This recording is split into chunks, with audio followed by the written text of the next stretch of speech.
అదే RTV app వార్తల్ని క్షణాల్లో చదివే అవకాశం ఉంటుంది. ఒక న్యూస్ పేపర్, ఒక టెలివిజన్ ఛానల్ మీ చేతుల్లో ఎప్పుడూ ఉంటాయి.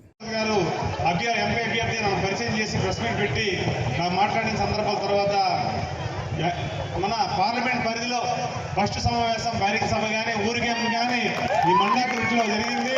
చాలా సంతోషం, మనసులో పెట్టుకుంటాను. ఈరోజు మీరు చూపించే ప్రేమాభిమానం తెలుగుదేశం పార్టీ పట్ల, అలాగే ఈ నియోజకవర్గం ఇన్ఛార్జి మన కోండ్రి మురళీమోహన్ గారు వారి పట్ల, అలాగే మన నాయకుడు అప్పలనాయుడు గారు వారి పట్ల మీరు చూపించే ప్రేమాభిమానాల్ని నేను మనసులో పెట్టుకుంటాను. ఖచ్చితంగా మన పార్లమెంట్లో అలాగే ఎమ్మెల్యేకి భారీ మెజార్టీ మీరు ఇస్తున్నారు. దాదాపు 50,000 మెజార్టీ వస్తుందని అంచనా ఉన్నాయి. అదే సమయంలో ఈ పార్లమెంట్లో మంచి మెజార్టీతో నేను వస్తున్నాను. ఆ రోజు మన నాయకుడికి వచ్చాను, మన నాయకుడు చంద్రబాబు నాయుడు గారికి, అలాగే మన యువ నాయకుడు నారా లోకేష్ గారికి చెప్పాను, నేను దరఖాస్తు చేయకుండా, నేను నాయకులు పైన చేయకుండా నన్ను పిలిచి గౌరవించి ఈరోజు ఒక సామాన్య కార్యకర్త నుంచి ఎదిగిన నన్ను ఒక రాష్ట్ర నాయకత్వం చేసి పార్లమెంట్ పంపించే విధంగా పంపించారంటే ఆ తెలుగుదేశం పార్టీకి నాయకత్వం చెప్పాను. సార్ గెలిచి రావడం కాదు సార్, మా ఉత్తరాంధ్రలో ఉన్న 5 పార్లమెంట్లో ఖచ్చితంగా ఒక ఓటైన మెజార్టీతో వచ్చి మీ ముందుంటాను, మీకు గిఫ్ట్ ఇస్తానని చెప్పేసి మాటిచ్చాను. ఆ ప్రేమను ఈరోజు తొలి సమావేశం, తొలి సభ, తొలి స్వాగత సభ ఇది అద్భుతంగా జరిగింది. అది శుభ సూచకం. చాలా ఎనర్జీగా ఈ 50 రోజుల ఎన్నికల ప్రసారంలో పాల్గొంటాను.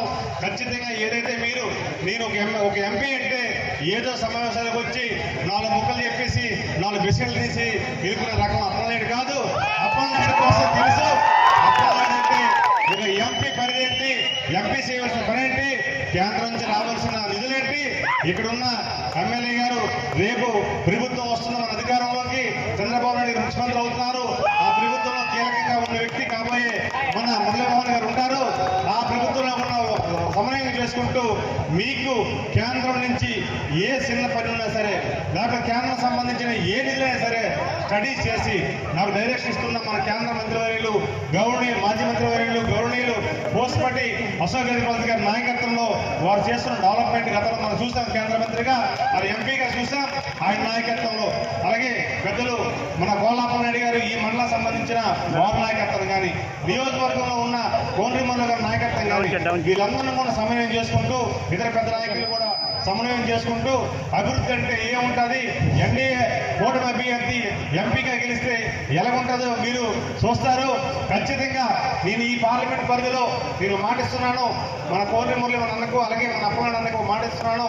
ఖచ్చితంగా ఈరోజు సందకేడు మండలంలో, రాజావు నియోజకవర్గంలో సందకేడు మండలం మండాకురిట్లో మీరు చూపించే ప్రేమాభిమానాలకి నాకు వచ్చిన ఎంపీ నిధుల్లో ఖచ్చితంగా వాటా ఖచ్చితంగా ఎక్కువ ఇస్తారని భవిష్యత్తులో మీకు ఏ విధంగా అండకుండా ఒక తెలుగుదేశం పార్టీ కుటుంబ సభ్యుడిగా నాకు ఇచ్చిన గౌరవాన్ని ప్రతి కార్యకర్తకి పంచుతాను, ప్రతి ప్రజలకి పంచుతాను.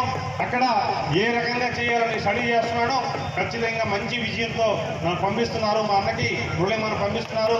ఈ సందకావిడిలో మా కోలాపన్న చూపిస్తున్న పార్టీకి ఇస్తున్న సర్వీస్ని గుర్తింపుగా ఈ మండలం నుంచి భారీ మెజార్టీ ఇస్తారని పార్టీ అధ్యక్షులు మాకు ఇప్పుడే రాలేదని చెప్పారు.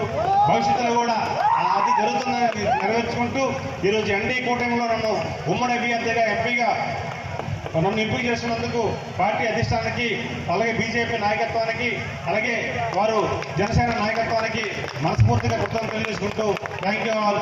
జై హింద్. మరిన్ని వీడియోస్ కోసం ఛానల్ ని సబ్స్క్రైబ్ చేయండి. లేటెస్ట్ అప్డేట్స్ కోసం వాట్సాప్ ఛానల్ ని ఫాలో చేయండి. అండ్ లింక్ డిస్క్రిప్షన్ లో ఉంది.